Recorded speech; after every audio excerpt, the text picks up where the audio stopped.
So, Laurence, I know you're extremely busy. In fact, you've got a story today of how you've been helping someone even today.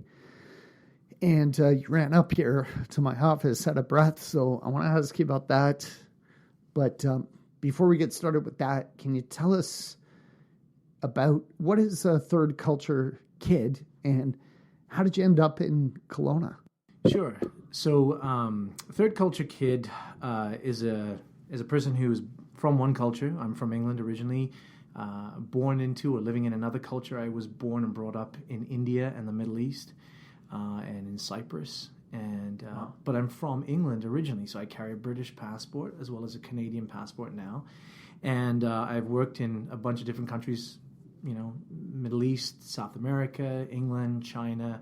Moved to Canada in 2003. But one of the features of a third culture kid is that you're from one culture officially, you are usually in another culture, but you create a third culture where you identify with people very similarly sort of raised to you, and then you tend to identify and find them whichever place you move to, and you exist in that third space. And then, of course, you choose or you try very hard to assimilate into your guest culture, which is why I have a Canadian accent, but I'm not actually from Canada originally.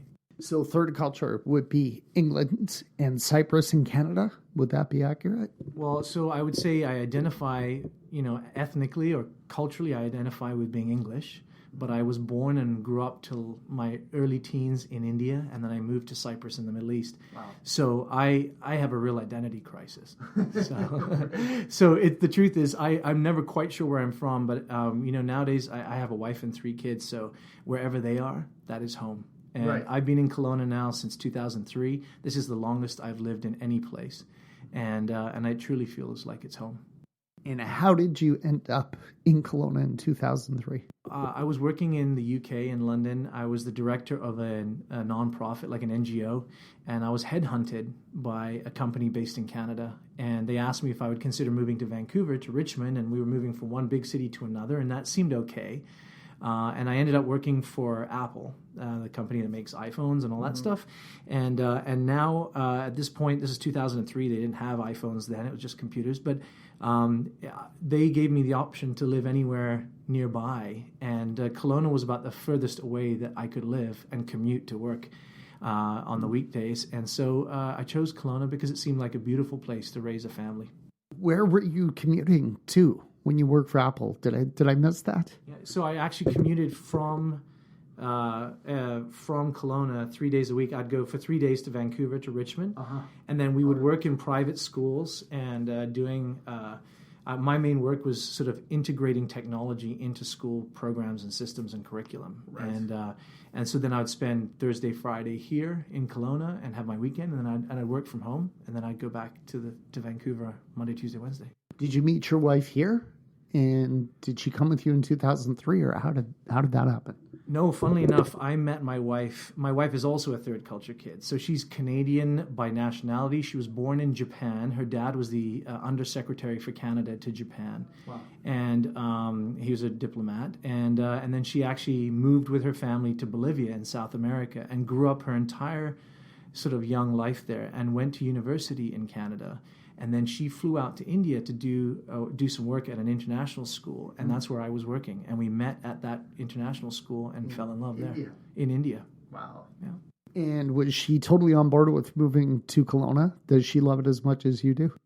Yeah, she was. I mean, we love travel. We love the idea of adventure. And so it was just, we were young. We had just had a baby. It seemed like a crazy, wonderful thing to do. So she was definitely on board, and she was curious to see what it would be like to actually live in Canada, being a Canadian. Yeah. She had a faint notion of what it was like, but she had a passport from Canada. Her family are from Chilliwack.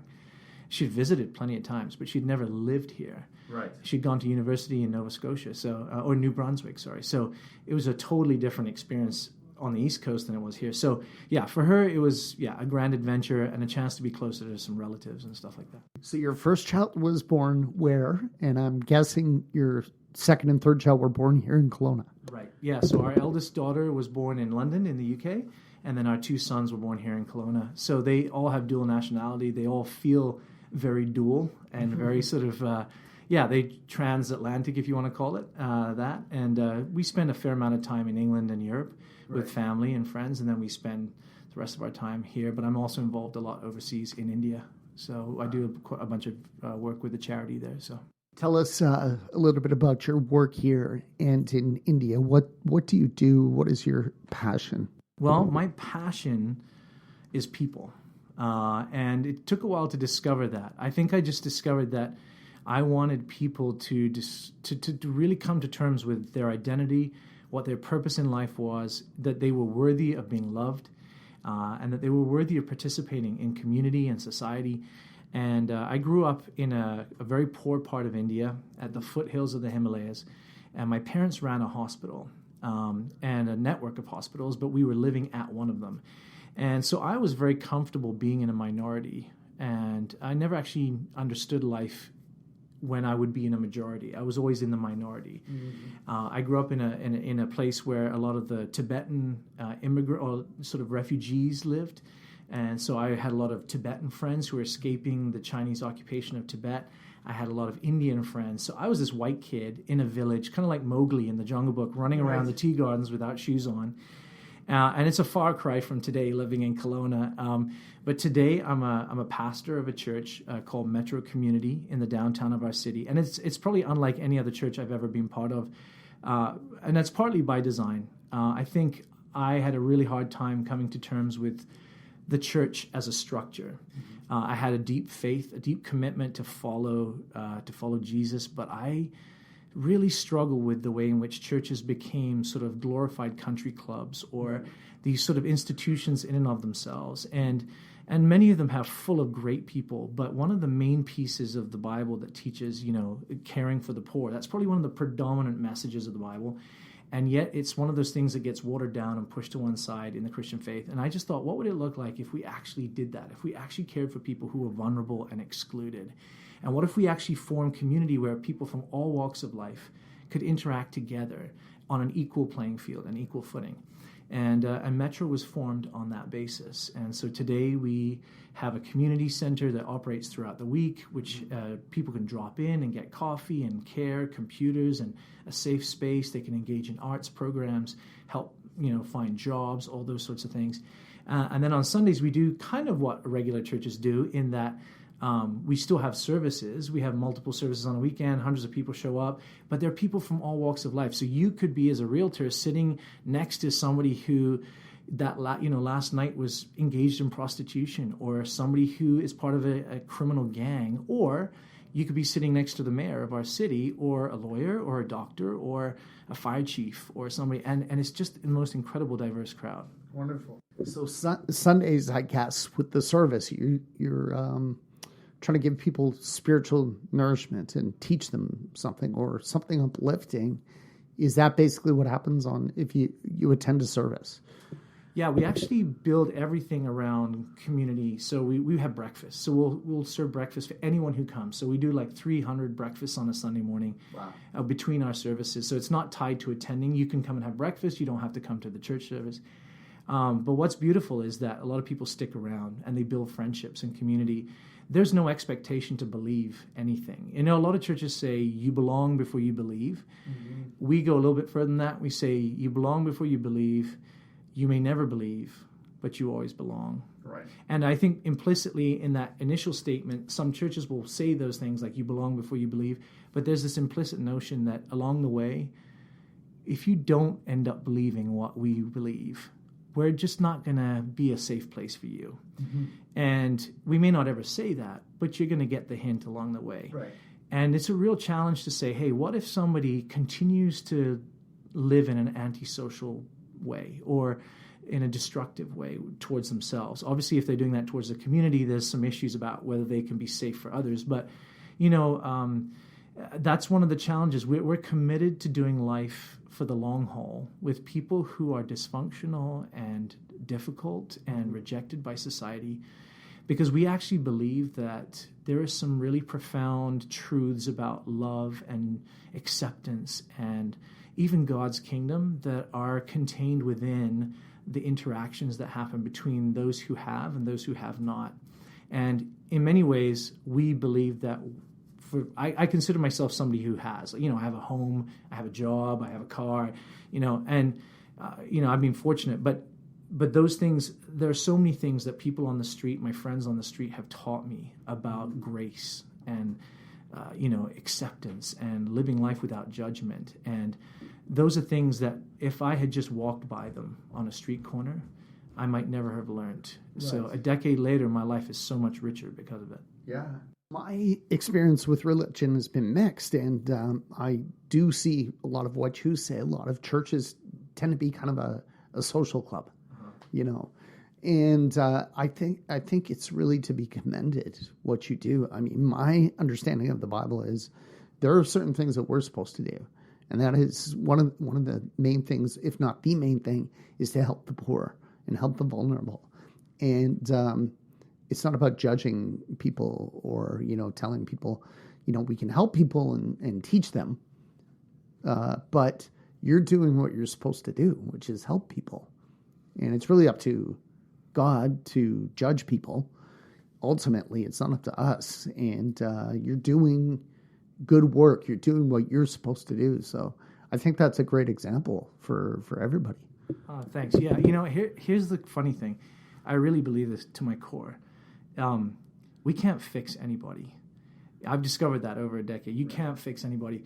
What you can do is love people. Right. And when they discover that they are loved and that they're worthy of being loved, there is some kind of a dignity that makes its way in that infects a person where they want to actually live up to that dignity.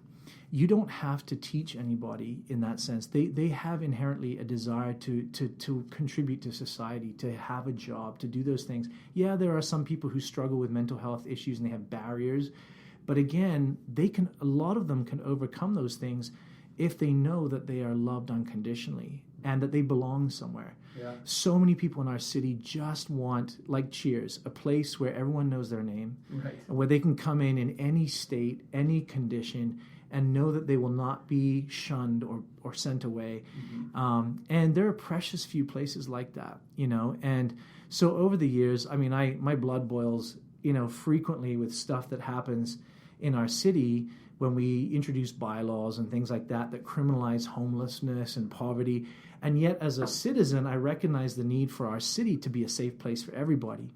I'm on really good terms with a lot of our council members and our mayor and our leadership in our city because Metro participates in a lot of stuff at a municipal level, and we're involved in the Journey Home Task Force and we're engaged in a community mapping research project at the moment in partnership with the city to try and map what the faith community has in the way of resources, which has never been done before.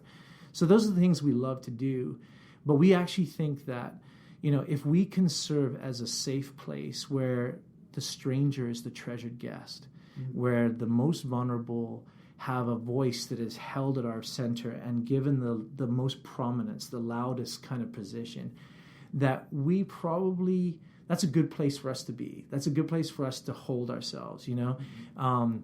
We're not, every time we try and break down the lines of the power dynamic between those who have power and those who don't, it's a really interesting thing to watch what happens. Mm-hmm. And there are so many things that we as middle-class people just inherently do, and we have no idea that we're doing it. Like, just for example, you can walk into Starbucks and you will go to the counter and you will pay for your coffee and you'll ask for an extra hot caramel macchiato or whatever it is that you like.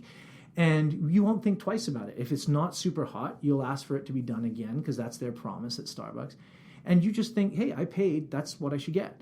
And you walk out. And there are about 25 lines of power that you have walked across just completely unwittingly.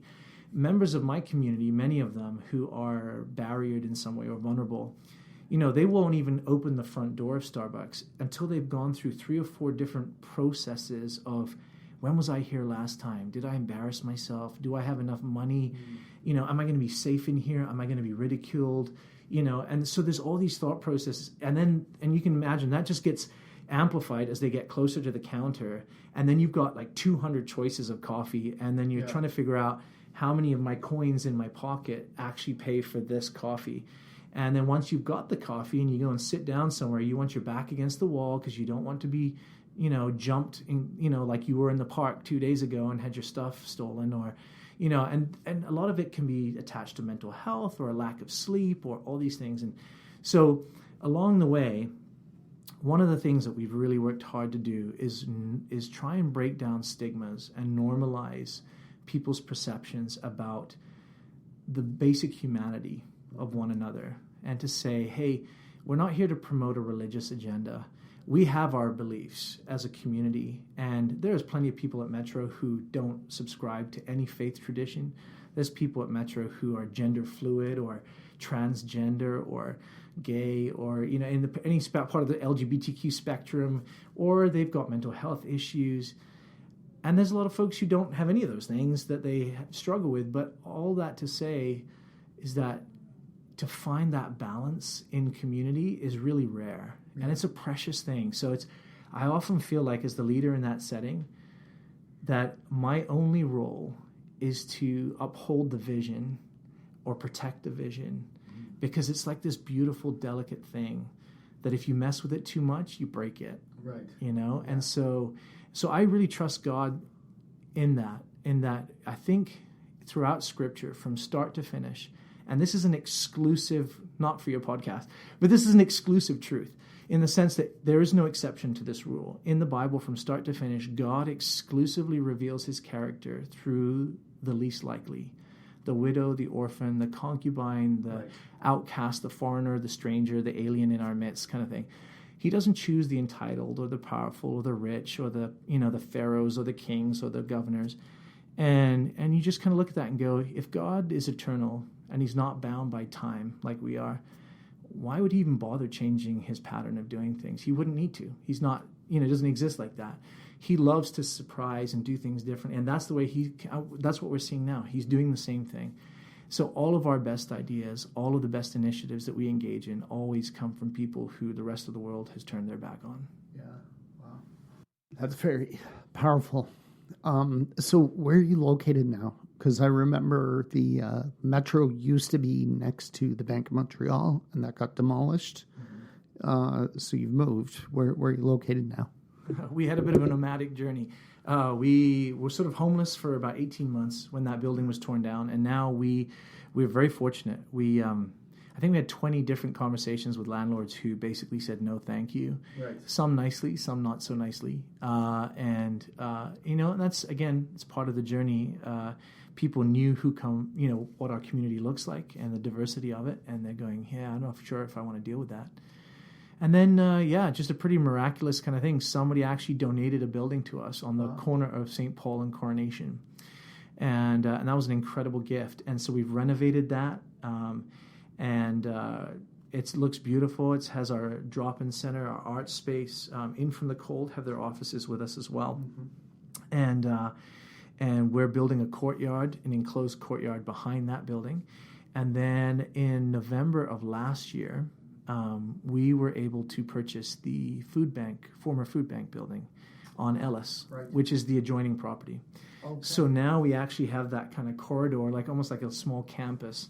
Mm-hmm. And we are developing that 10,000 square foot building into our permanent home, because our Sunday gatherings right now are at the French Cultural Center on the corner of Richter and Bernard. Right. So we're going to leave there in a few months, and we're going to move to what was the food bank. Now we just call it Metro. And the front of the building, which is on Ellis, will have a commercial flavor to it. Yes. Probably some kind of food service, like a diner or a coffee shop that would be open to everybody. And in fact, our entire facility will be open to everybody. The warehouse, we're hoping that we're going to kind of develop it as a community resource, a place where you can have art exhibitions and plays and musical events and stuff like that. Nice. But during the day, it will be a place where we partner with the YMCA to come in and do functional training for people who don't feel comfortable going to the gym, or where people can come in and hang out and have a coffee, get access to community navigators who will help them find housing, or if they want to get some education. So there's a whole host of things. We're going to be partnering hopefully with In From the Cold, the Gospel Mission. We already partnered with the Food Bank and Okanagan Food Policy Council and a whole bunch of people. So we're very partner oriented. We're not interested in doing everything. Mm-hmm. We really believe in the value of stewarding the resources we have well, and then working with others who do it well too. So we don't want to replicate and waste resources. Right. Wow. So that what you just said raises so many extra questions. So tell us a little bit about your partners. So how does it work? I mean, it costs money to run a place, and someone donated a building to you, which is amazing. But usually you'd have to pay rent or property taxes, the food that you provide for breakfasts. These things cost money. So tell us a little bit about your partners and how this actually gets done on a practical level. Yeah, well, thanks for asking. Because the honest truth is, it is a real community effort. And at the end of the day, I think our partners, many of whom don't share the same faith sort of belief system that we do. Like, for example, we partner with the Sikh temple and doing some stuff, right? We believe in interfaith cooperation, where we work extensively with about 35 social agencies. We're part of PIC, which is Partners in Community Cooperation, which is all the social agencies working together. We're part of PhD, which is Partners for a Healthy Downtown, which is run by the RCMP. We work with them in the city. So we're kind of weird that way. We're a bit of an oddball church in that I think a lot of churches kind of look at us and go, hey, that's weird. You don't do things the way churches normally do. And then social agencies look at us and go, hey, well, you're not a social agency, so what are you? And so we're a little bit of a hybrid, I suppose. And at first I used to really hate that title. I used to just sort of say, nope, we're a church. That's what we are. This is what a church should be. But you know what? I don't get to decide what a church should be or shouldn't be. We just are who we are. We have our flavor. And I think our special sauce really is that we have unashamedly said to people, we want to invite you into the journey. So, for example, today is a great example. I get a phone call mid-morning that a woman in our community, a single mom with 3 kids, is being evicted. The judge decided yesterday afternoon that she would be given 24 hours to vacate her house that she's been in for 3 years. And she has 3 little kids under the age of 12. So you can imagine now she's panicking all night, packing bags. She calls us at 10 o'clock in the morning. She's got to be out by 3 this afternoon. She doesn't have a place to go. She has 3 or 4 years worth of furniture and things. Her kids' bedrooms are full. She's got these kids running around feeling traumatized themselves. Now, yes, she probably could have handled things better, asked for help earlier, all those good things. But the reality is she is where she is. And so, now we're scrambling. So I call Big Steel Box. They're a storage container company here in town. Amazing. They bend over backwards. They've got a full day's work of stuff that they got to deliver. They make space in their roster, and they get a truck up there with a container. They do it within 45 minutes. It's an astonishing thing to do. I call, a moving company, Pack Rat Movers, and I say, hey, can you guys just send a couple of guys over? Yeah, no problem. They come running over. I call Windmark Reconstruction Restoration Company. Could you spare a couple of people to come over? Then I call some people in our community.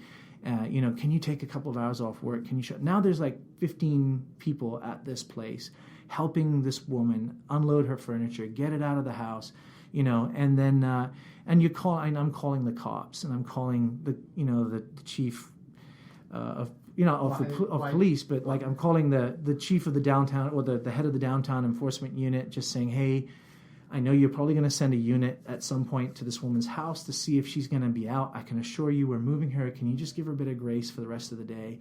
If you show up, it's just going to traumatize everything.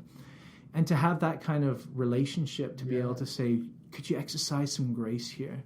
I've had so many phone calls from the RCMP in the middle of the night where they go, hey, we're at a domestic dispute, or we're at so-and-so's house, and they're just saying, hey, if Pastor Laurie comes down here, we can probably resolve this without the cops needing to be here.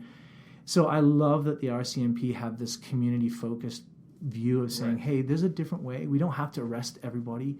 We don't have to enforce in that same way. We can find a way to bring about a healthy solution that's community-focused.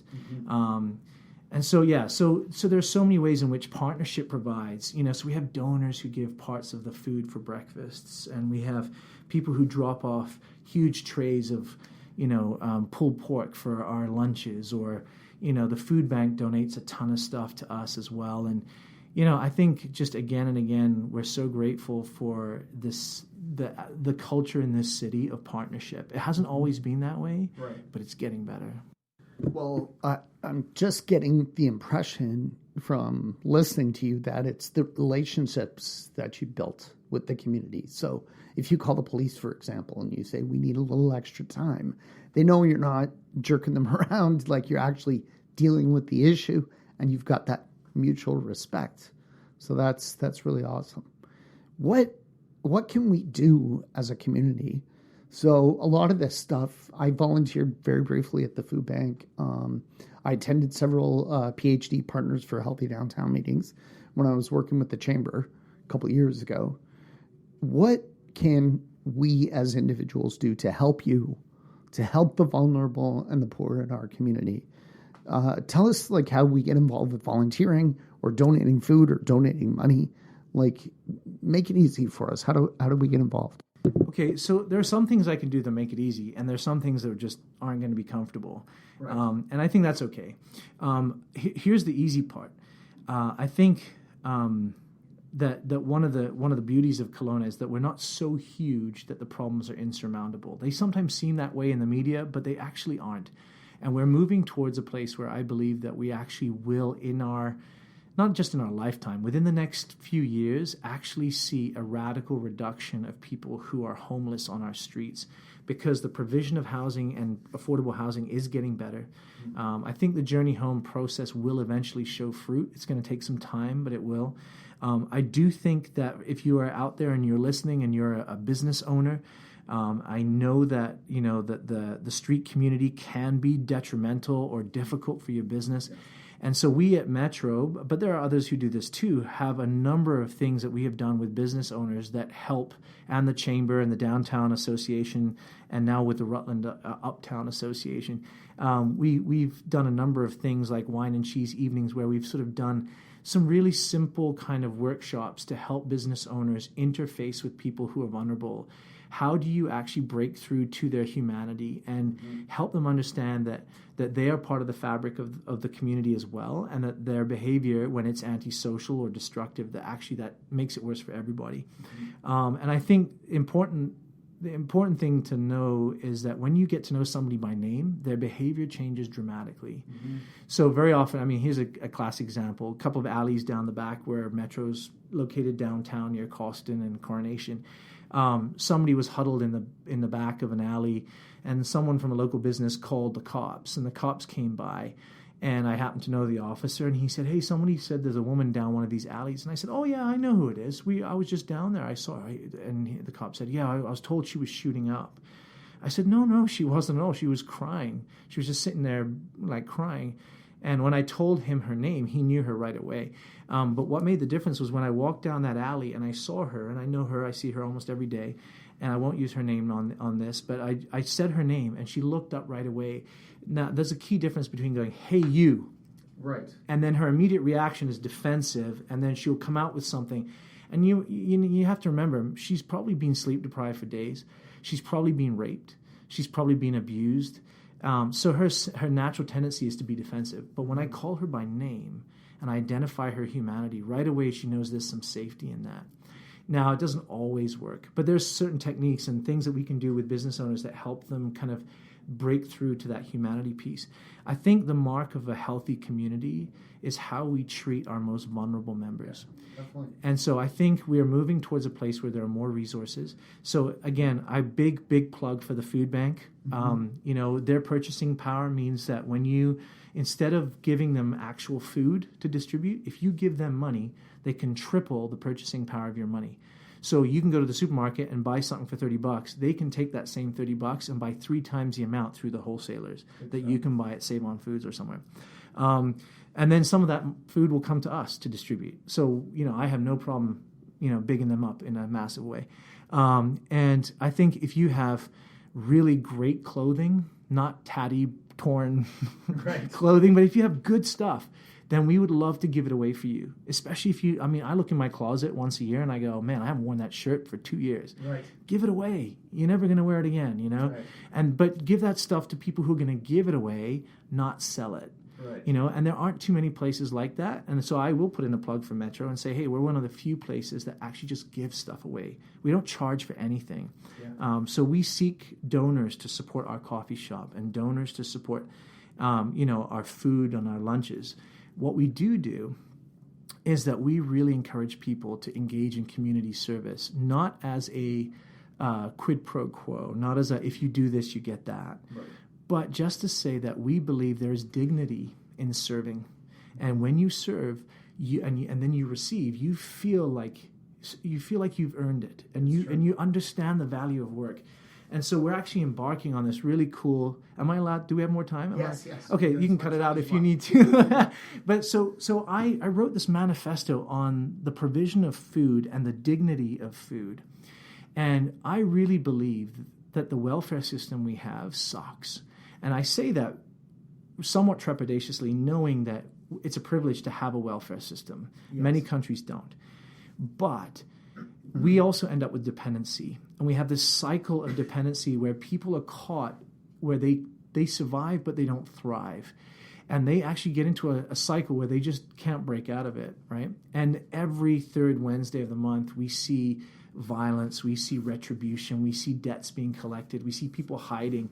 It's an awful, awful regressive cycle. However, what if we had 25 restaurants in the city, 30 restaurants that participated and said, hey, we will make enough food for 3 or 4 extra meals a day. And in return for 2 hours of community service a day, you get your food club card topped up.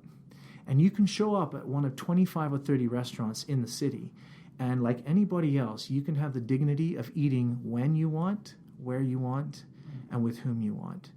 But if you are vulnerable and poor in our city, you don't have that luxury right now. And so there is an entitlement that comes because there is an indignity that exists in the way we provide food. And so people line up in a utilitarian space with fluorescent light bulbs and plastic tables. And every night at 4 p.m., they're told, if you want to eat here, you have to come here, and you get a ladle of food on this plate, and you better like it. And then they're offended when people are like, you know what? I don't like it. This is the lowest ebb of my human experience, and I'm pretty upset about it. I'm not saying that that's okay. I'm just saying we facilitate that system. Mm-hmm. What if we actually, it doesn't cost a restaurant that much. They make 3 meals worth of excess food a day anyway, far more than that. Absolutely. So, and if they knew that somebody was actually participating in the fabric of society and just wanted a chance to kind of have the dignity of that experience, I think they would participate. So I started talking to restaurant owners, and I talked to a couple of technology companies. And so we're embarking on this as a field project. It was like a test project. And I'm super excited. I would love to see this take off because I think it could just be a real landmark example in our country about how we start to erode stigmas around homelessness and poverty. It's so true what you say. I've been close to people that have been in that situation. I was very close myself to being in that situation. And it is a downward spiral because you feel terrible being in that situation and it's not good. Do you have a website or something like someone like me, if I was eager to help, but I'm, busy and I've got my own preoccupations. You've got a ton of different programs, it sounds like, and a lot of great things going on. If someone wanted to help, they're hearing this and they're moved by some of these stories. What's the best way? Like, I don't want you to get bombarded with phone calls, right? Is there a website that talks about the different programs you have, or, where people can volunteer or donate money? Sure. Yeah. So our main website is metrocommunity.ca. So www.metrocommunity.ca. A lot of our stories and kind of like the vibrancy of what's going on in our community happens on our Facebook page. We have thousands of people on our Facebook page. So that's facebook.com/metrocommunity. And, we have a couple of social initiatives and enterprises that we've started. And so there's a ton of things that you can get involved in supporting people who are vulnerable. So, maybe you have a job and you're a business person and you're passionate about finances and you want people to be more financially literate. We have a financial literacy foundation called Launch Kelowna that does match savings programs, financial literacy classes, helps people get a down payment for a business or education or a home. So that's launchkelowna.ca. And So there's a ton of different things where we have a partnership with UBC, and we're developing these things called personal belongings carriers as a viable alternative to shopping carts, which are stolen and aren't people's property. And we're saying, but we don't just want to give people an alternative shopping cart. We want it to be a vehicle to help them get into housing, because a lot of the people who use shopping carts, their entire trauma of their day is attached to hiding their stuff, storing their stuff, keeping track of their stuff. What if we took that all away by providing a different means of transporting their and storing their equipment and their belongings so they can focus on getting into housing? So if you're passionate about engineering or a business startup, we could use you to help us in our initiatives department. We jokingly refer to it as Skunk Works, our Metro Skunk Works. And there's plenty of people who want to just volunteer in their lunch hour, help serve some lunch or some coffee behind the coffee bar or at our Wednesday afternoon barbecues. And then on Sunday mornings, we have plenty of people who say, hey, I'm not a Christian. I don't really want to come to church, but I'll help make pancakes. I'll help serve some food. And it's a great way. And, we have over 40 kids in our church, like kids running around everywhere. And so people sort of say, is it safe to bring my kids and my family? I want them to experience that level of diversity. And my answer always is absolutely. We have a place for everybody. And especially as we move into our new facility, we're going to have room for even more and more opportunity and needs for people to volunteer and contribute. So, and especially if you have a check that's burning in your pocket that you want to donate, we would love it, because we're partner focused, we're value driven, and we're inclusive. And we would love you to partner with us in some way and know that your hard-earned money is making a real material difference. It's not going to cover overheads and massive administrative costs or things like that. It's going directly to help people who are in need, but not in a hand-out kind of a way, but in a very strategic, meaningful hand-up kind of a way. Well, super wonderful. There's so much to talk about. I think we could do probably an episode on each little aspect. So we could talk about the food bank for 45 minutes, and we could talk about... intriguing to me is some of your educational programs where people are in a bad spot in their lives, but they're eager to learn and figure out how to solve these problems for themselves. Because one of the things, about being a father, just the dignity of being able to take care of your children, right, is very meaningful. And I know there's a lot of people in that situation that don't want to be, and would love to educate themselves and find a way to make some of these things better. So I think there's probably, a dozen aspects of what you're doing that we could talk about for 45 minutes. So I want to get you back on the show again in the future. You've given us a great overview of some of the things you're working on. And I want to thank you for your time today and for everything that you're doing in the community.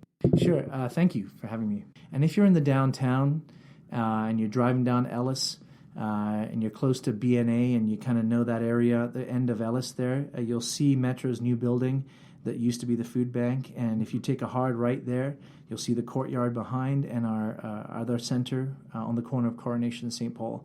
And we'd love you to drop in and have a coffee and get to know us better. Maybe pop by and see our little art gallery. Or at the very least, if you see a barbecue going on, pop by and have some food. Awesome. Thank you. Thanks so much. All right. Pleasure.